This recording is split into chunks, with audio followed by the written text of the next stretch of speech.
Hey everyone, welcome back to the M&R show. I'm Ron, and we see that Malcolm's not here, so I have two special guests to help me out with this episode. So Mont.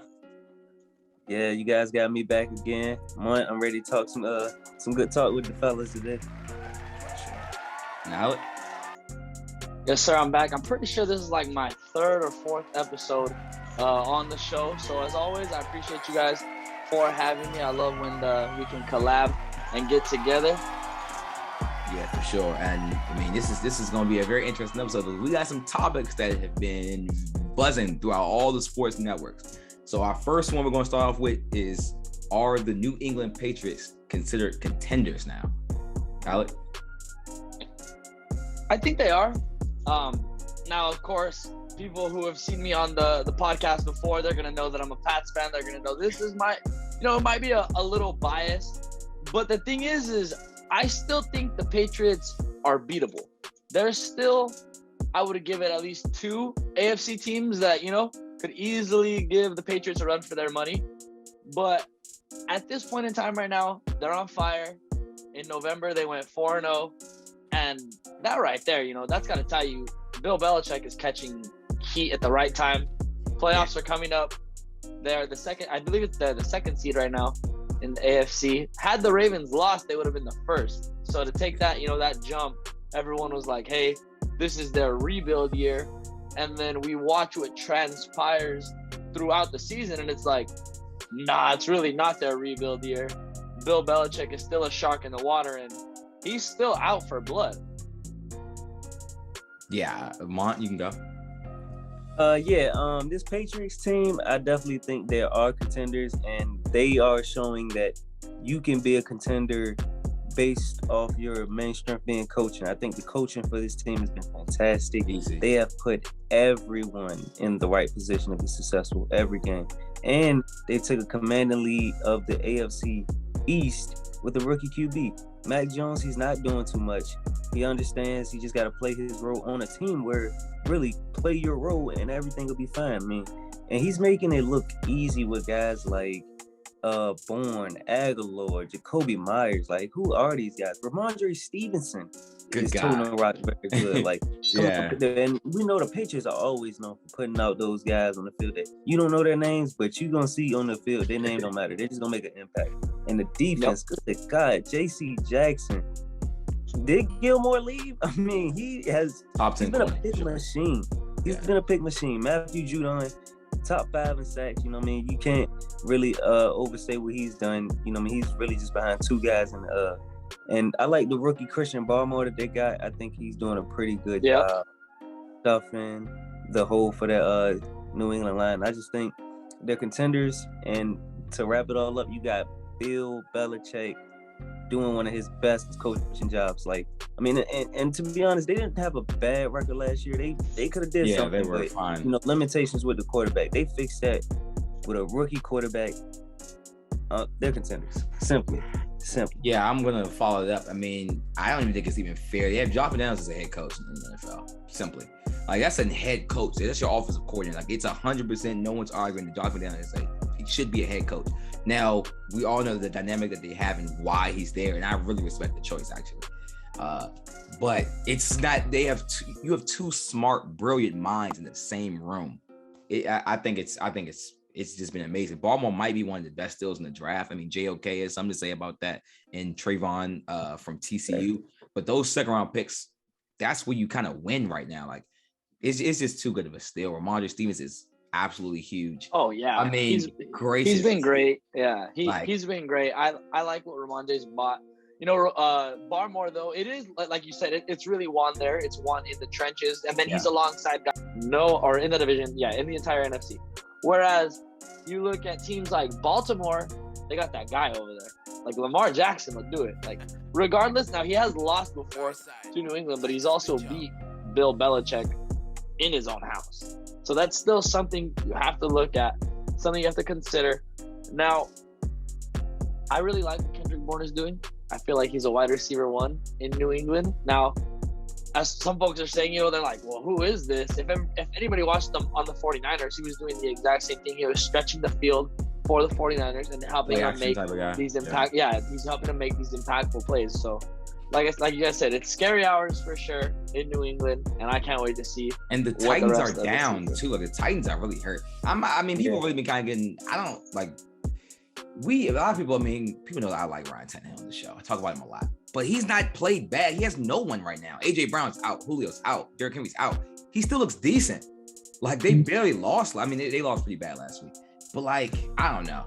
They're hurt though. So I can't put my faith in a team that's hurt like Tennessee. They've had the best victories, like the Cardinals and NFC. I think I've had the best victories, but they're hurt. I can't rely on a running back to come back. If Derrick Henry's Adrian Peterson, he's a freak.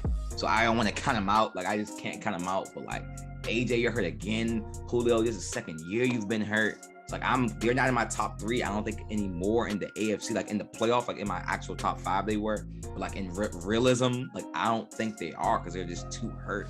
I think the Patriots are contended because I think they're a top 3 team in the AFC based on just health and what they have going for them. Like any last thoughts on this topic though?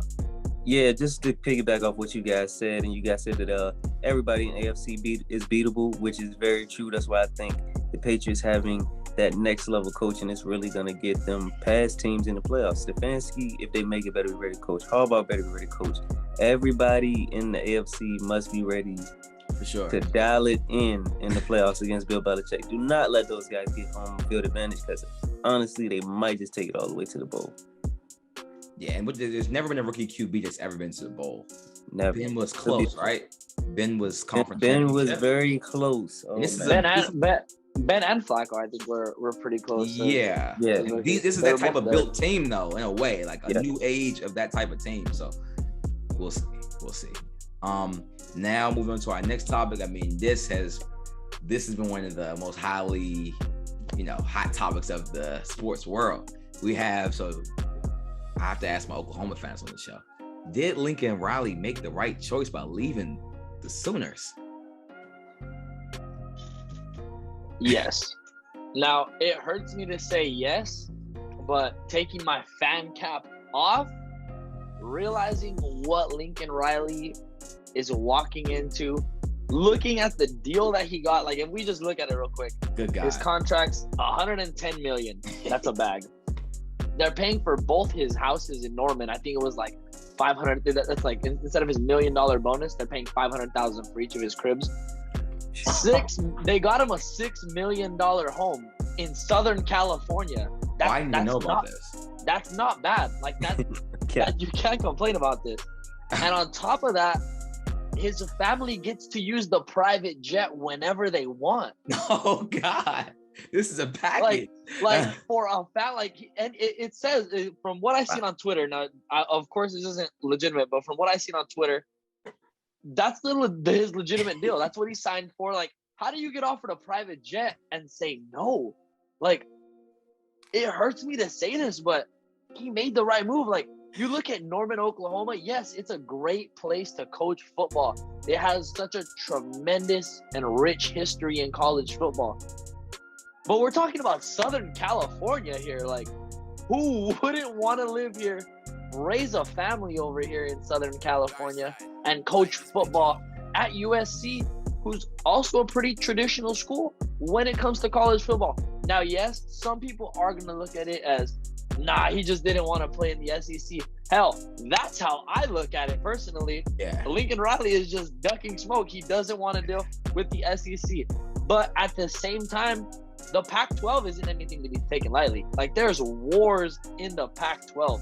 UCLA, ready to go to war. Yeah, Oregon, always ready to go to war. Stanford, who's upset teams in the Pac-12 that were supposed to be serious powerhouses and ranked teams, somehow come out with wins. So it's not like he's walking into a job that's just going to be extremely easy, but he's also not walking into a gig that's that hard. What pisses me off the most, personally, as a Sooner fan, putting my fan cap back on, is he's taking the prospects with him. These are guys that I've looked forward to. Guys like Relief Brown, Malachi Nelson. Yeah. Like, I've waited. Like, I followed them. It hurt me when they, like, decommitted. I was like, dude, I have to unfollow you now. Like, I'm not, like, I can't even follow you. Like, I'm going to keep up with you, but I'm not going to follow you on a personal level. Like, that's what I do for my players that are on my team. But It does suck, but like I said, when you look at all the amenities of his deal, when you look at the $110 million contract, it's really hard to say no, to be honest. Like it's hard to be there and be like, no, Lincoln Riley shouldn't have taken that deal. Like, yes, I do wish he would have toughened it out, especially because there's guys that are on the team right now that were promised by Lincoln Riley that he was going to be there the entire time throughout their entire ride. You know, guys like guys like Nick Bonito, Perrion Winfrey, they're pissed. They're pissed that Lincoln Riley left. So it's like, what are you going to do? The players, I'd be pissed. I mean, if I'm Caleb Williams and isn't he a true freshman? Yeah, he's a true freshman. Like, you know, Rattler hit the transfer portal. And personally, I can wave. Like, as a guy, and you know, how high I was on Spencer Rattler. Like, this is a guy, I put him on a pedestal. Like, I was treating him like he was Johnny Manziel and like Andrew Luck type deal because of everything that I seen in high school. You know, he had the whole QB1 hype Netflix special. But then I see Caleb and I'm like, let's keep this guy. Like, I can wave by. Now, I do think Spencer's going to end up in the Pac-12. Some people are saying, ruffling feathers, that he's going to go to USC. I really don't think he's going to go to USC. I don't see it. I see Lincoln Riley running with Jackson Dart. He's going to get Malachi Nelson regardless. So I do flirt with the idea that he's going to go to Herm Edwards and Arizona State. And then, you know, Hasselwood hit the transfer portal. And that was the biggest surprise to me, considering he was Caleb Williams' favorite receiver to hit. Anytime he threw a pick, it was because he was trying to force the ball to Jadon Hasselwood. So I'm like, what the heck? Like, you were getting your targets, but at the same time, it's like they wanted to be there because Lincoln was there. So now that Lincoln but it's like he's there, a figurehead too, because it's not. He's like the Sean McVay. If everyone's confused, he's like the Sean McVay of college football. Like, he's that type of face. Like, he's like the offensive GOAT right now, currently coaching in college football. Like, like the NFL is stealing concepts from this guy. Like, by the way, they claim, the rumor is now that the Cowboys actually called Lincoln Riley before they hired Mike McCarthy, and he turned down that job. So that tells you how big of a job the USC is. I think it's a top 5 program. Now, have they performed like a top 5 program? No. And are they an overrated program? Extremely overrated program. I'm just gonna be honest. I ranked them. Like, I had them ranked on my, like, I was like, you know what? Yeah. I was like, I like it. I was like, Drake London? I was like, I see what Slovis did last season. And then they kicked off. I seen the Stanford game and I was like, it's just like they just underperformed. They needed something new. It's just like you said, I didn't even know about I knew the contract was crazy. I'm like, okay. The amenities that came with the contract. Like, even in the NFL, you're not getting that type of deal. So the SEC one is interesting though. I want to hear what you have to say on this too. Like, because God, the SEC, like, we have Brian Kelly at LSU now. You have Kirby Smart with Georgia. You have Saban at Alabama. Like, is Jimbo still at A&M? Yes. Now people have flirted the idea that Jimbo's gonna leave A&M. He hasn't said anything because A&M can still have a bowl game. So there's no reason for A&M, you know, or for Jimbo, I mean, for him to be like, hey, I'm leaving A&M, because then that's just going to ruffle everybody's feathers. You know, you've seen what Lincoln did with Oklahoma still having the potential for a bowl game, and he just go ahead and he leaves. Everybody's like, what the heck's going on here? So I don't think Jimbo's going to announce anything until he gets there. Now, I'm not mad. Like, I don't know why everybody's forgetting about who Bob Stoops is. Like, Bob Stoops used to take Oklahoma to the promised land. Like, we once forget. And I've seen everybody, you know, all the alumni from Oklahoma, they've all posted their Bob Stoops support. And I'm all for it. He posted his own hype video. Like, personally, if Bob Stoops is ready to ride, I'm ready to ride with Bob Stoops. Now, yes, people have floated the idea of Venables coming over, and I'm not mad. But here's the one thing that I'm concerned about. I've seen what happens when very great defensive coordinators become head coaches. It doesn't work out. Now, of course, if Bob Stoops stays there and they bring over Venables, Bob Stoops has that charisma in the coaching community to bring over talented coordinators to coach with him. Like, he's like a godfather in the coaching industry at this point. And but you know, there are still yeah, there's still coaches that are going to be floating around. A lot of coaches are going to be leaving their share of programs. You know, there's a lot of people in the transfer portal too because of that. So we're going to have to see what happens with the whole coaching situation. It's a crazy look because it's so many stones that have been turned. Like, I'll let you go. If you want to, I don't want to hit on the SEC and just how strong that conference is, and that could be a factor for why he left. You can go ahead, Mark. Yeah, I'm gonna just tap in real quick. Lincoln Riley, of course, you can't go wrong when you're getting that kind of money. That's an amazing deal. Goodness gracious. It's a beautiful, and really, you can't compare Los Angeles to Oklahoma. It's really not the same. One thing I do think, though, the reason it's so key that for USC bringing him in, because Lincoln Riley is a player that we know players want to play for, and he's definitely can attract quarterback talent. So I feel like they're definitely trying to take an NFL approach where we're going to make quarterback one of our most important positions. We're going to get a guy that can get a guy for us. I think what USC has been lacking for a long time, players don't really want to play there, even though it is Southern Cal. It's just not that attractive of a destination to play college football. Sure. And I think Riley can turn it around, even though I do like Brian Kelly to LSU more. I just think you get a coach of that caliber that pushes that Notre Dame program down to LSU where players actually want to come and play, and you know you'll get that exposure. And you know in LSU, a lot of former players come back and show out. So I think I like that move too, a little bit more than the Lincoln Riley move, but great job for Lincoln Riley. Yeah, the Brian Kelly one, I think that's touching that really quickly. I think, I like the move too. He has some crazy scandals and stuff out though. Not like sexual assault, but like him as a person, God.